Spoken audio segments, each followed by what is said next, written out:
Sans niche claire, il n'y a pas de business. Il n'y a que du hasard, ok?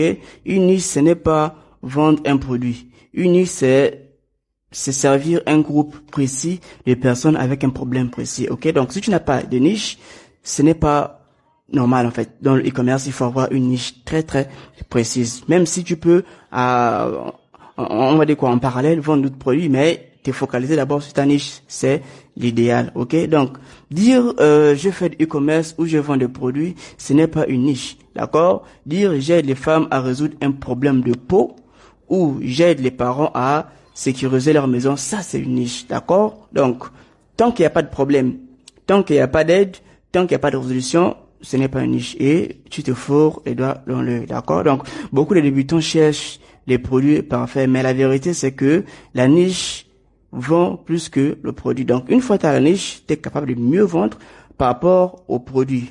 Vous allez comprendre ça au fur et à mesure. Donc, tu peux changer facilement de produit. Facilement de produit, de partir du produit A au produit Z. Par contre, tu peux pas changer facilement de niche. Parce que si tu changes de niche, c'est tout recommencer à zéro.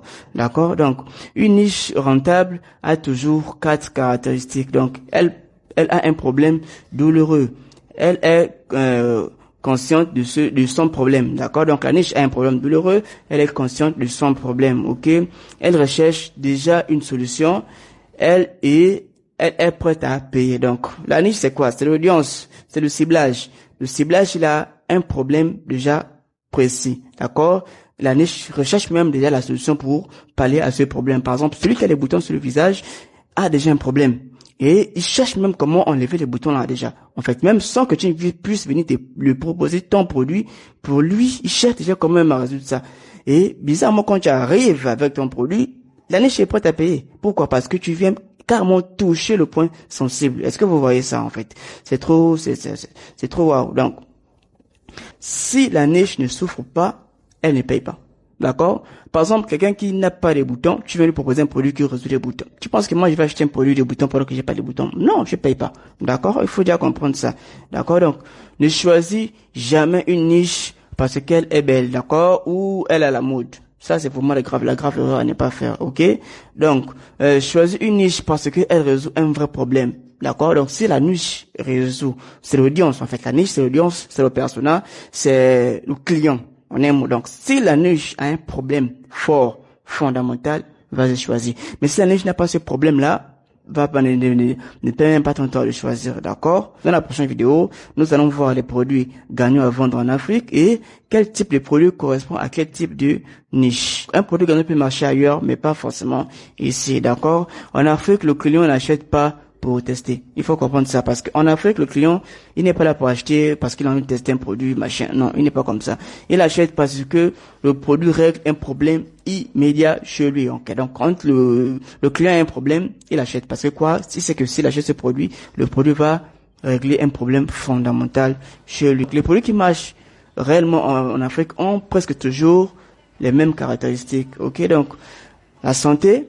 et le bien-être, la beauté et l'image de la personne, d'accord? La sécurité et la protection, le confort et le gain de temps.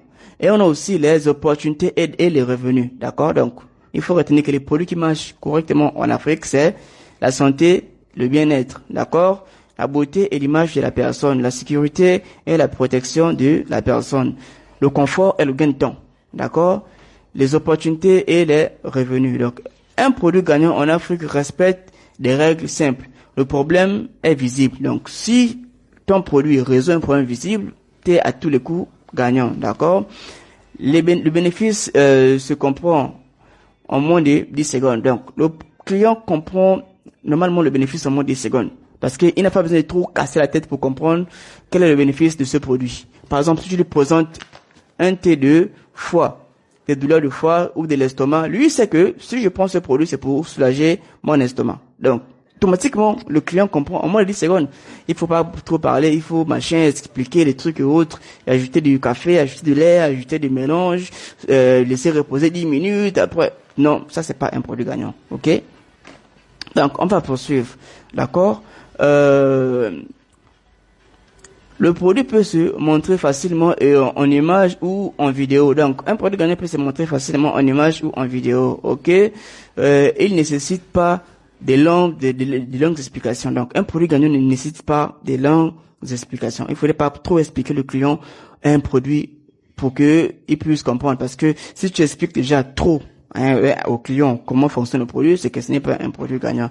D'accord? Donc, il est compatible avec le paiement à la livraison. Attention, parce que nous, en Afrique, ici, on fait le paiement à la livraison. Le client reçoit son colis et il paye avec ton livreur. S'il n'est pas compatible avec cette méthode-là, il faut le laisser tomber. Donc, les mauvais produits sont faciles à reconnaître. Il faut comprendre ça. Donc, les mauvais produits sont faciles à reconnaître. Ce sont des gadgets sans problème réel.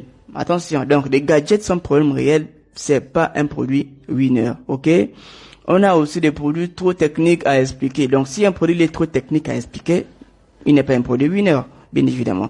Donc, on a aussi des produits sans urgence. Donc, un produit qui ne nécessite pas le paiement à l'immédiat, ce n'est pas un produit gagnant. Par exemple, on va dire quoi? J'ai réfléchi. On prend un truc bête. Voilà. Comme cette tasse-là. OK? Je peux le payer demain, après-demain, ou bien après-demain. Tu vois? Donc, ce n'est pas obligatoire pour moi de payer ça là maintenant. Parce que c'est pas à l'immédiat. Par contre, ce thé d'estomac, j'ai mal à l'estomac, effectivement, là, je souffre, j'ai mal.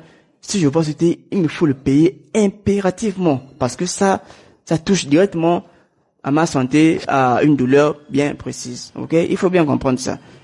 D'accord? Donc, après aussi, on a les bons produits. Eux soulagent, une douleur visible. J'ai parlé, tout à l'heure de, thé d'estomac. Donc, améliorer l'image ou la sécurité. Ça, c'est des bons produits. D'accord? Et sont compris par le client en quelques secondes. Facilement, quand je dis au monsieur que tu prends ce thé d'estomac, tu prends dedans un sachet, tu mets dans l'eau, tu attends 5 minutes, on va dire quoi, 1 minute, après tu consommes. Très simple. Très simple. Et là, le client comprend que, facilement pour lui, il ouvre le paquet, il met dans l'eau, il boit, et le tour est joué. Ça, c'est des produits faciles à vendre sur le marché africain. OK? Donc, retiens ceci. Ce n'est pas le produit qui fait le business, c'est le problème qui résout. OK? Donc, le produit ne fait pas le business. Avoir un produit ne fait pas de toi un e-commerçant. Mais avoir un produit qui résout un problème, automatiquement, ça fait de toi un e-commerçant. D'accord?